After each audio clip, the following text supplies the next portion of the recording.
Islamic info official دیکھنے والے تمام ناظرین کو السلام علیکم۔ مور جتنا اب خوبصورت ہے اس سے کئی زیادہ جنت میں خوبصورت تھا۔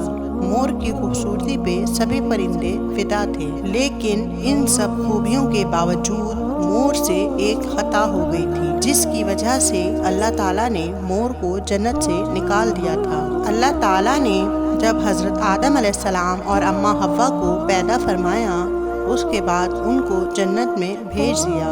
وہ دونوں جنت میں بہت ہی پرسکون رہتے تھے، بہت ہی لذیذ میوے پھل کھایا کرتے تھے، لیکن ایک اناج جس کو کھانے سے اللہ پاک نے انہیں منع فرمایا، اور وہ اناج گندم تھا۔ چونکہ شیطان حضرت آدم علیہ السلام کی وجہ سے ہی جنت سے نکالا جا چکا تھا، اسی وجہ سے شیطان کی حضرت آدم علیہ السلام سے دشمنی ہو گئی تھی۔ شیطان یہ چاہتا تھا کہ وہ کسی بھی طرح حضرت آدم علیہ السلام کو جنت سے نکلوا دے اور ساتھ میں اماں حوا کو بھی جنت سے نکلوا دے۔ جب شیطان کو یہ خبر ہوئی کہ حضرت آدم علیہ السلام کو تمام میوے کھانے کی اجازت ہے لیکن گندم کھانے کی اجازت نہیں ہے، تو شیطان انتقام کی آگ دل میں لیے جنت کے دروازے کے پاس بیٹھ گیا اور 300 سال تک وہاں پر بیٹھا رہا کہ کوئی جنت کے دروازے سے باہر آئے اور شیطان اس سے بات کر سکے۔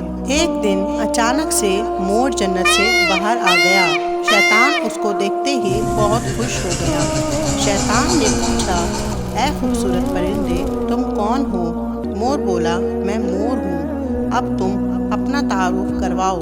شیطان نے جواب دیا کہ میں عالم قروبیہ کا ایک فرشتہ ہوں، میں اللہ پاک کی عبادت سے ایک پل بھی غافل نہیں ہوں، میں چاہتا ہوں کہ میں جنت میں جاؤں، وہاں کی نعمتوں کا اپنی آنکھوں سے مشاہدہ کروں۔ شیطان مور سے کہنے لگا کہ تم مجھے جنت کے اندر لے جاؤ، میں تمہیں 3 ایسی باتیں بتاؤں گا جس سے تمہیں ابدی زندگی حاصل ہو جائے گی، تمہیں بڑھاپا اور بیماری نہیں آئے گی، تم ہمیشہ جنت میں ہی رہو گے۔ شیطان کی یہ باتیں سن کر لالچ میں آ کر مور نے کہا، مجھ میں تو اتنی طاقت نہیں کہ میں تمہیں جنت کے اندر لے جاؤں، لیکن ایک سانپ میرا دوست ہے، وہ شاید تمہاری مدد کر سکے۔ یہ کہہ کر مور سانپ کے پاس آیا، اس کو ساری بات بتائی۔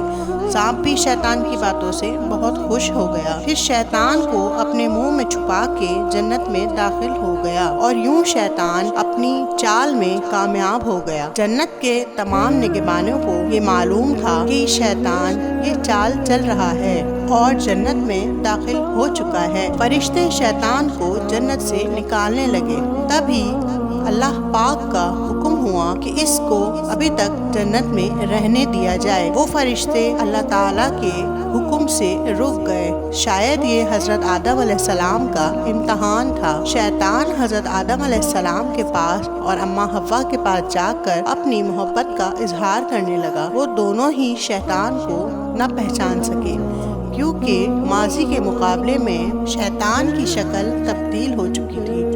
شیطان کہنے لگا کہ میں چاہتا ہوں کہ آپ دونوں ہمیشہ جنت میں اسی طرح زندگی گزاریں، ہمیشہ خوش رہیں۔ حضرت آدم علیہ السلام اس کی بات بہت غور سے سننے لگے۔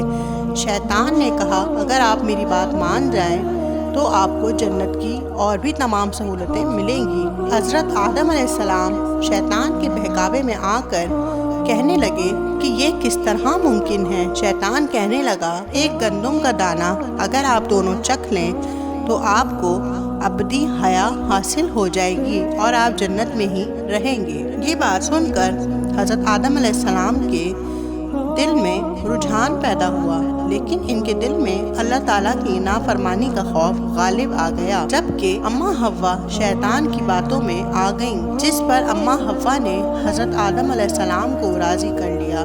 پھر اس کے بعد ان دونوں نے اس گندم کے دانے کو چکھ لیا۔ جیسے ہی گندم کا دانہ ان کے اندر گیا تو دونوں کے سطر واضح ہو گئے، جس کے بعد دونوں اپنے اپنے سطر چھپانے لگے اور خوف خدا سے کانپنے لگے۔ اسی دوران اللہ تعالیٰ نے فرشتوں کو یہ حکم دیا کہ حضرت آدم علیہ السلام اور اماں حوا دونوں کو زمین پر اتار دو۔ حضرت آدم علیہ السلام کو سری لنکا کے قریب نیچے زمین پر بھیج دیا، جبکہ اماں حوا کو جدہ کی سرزمین پر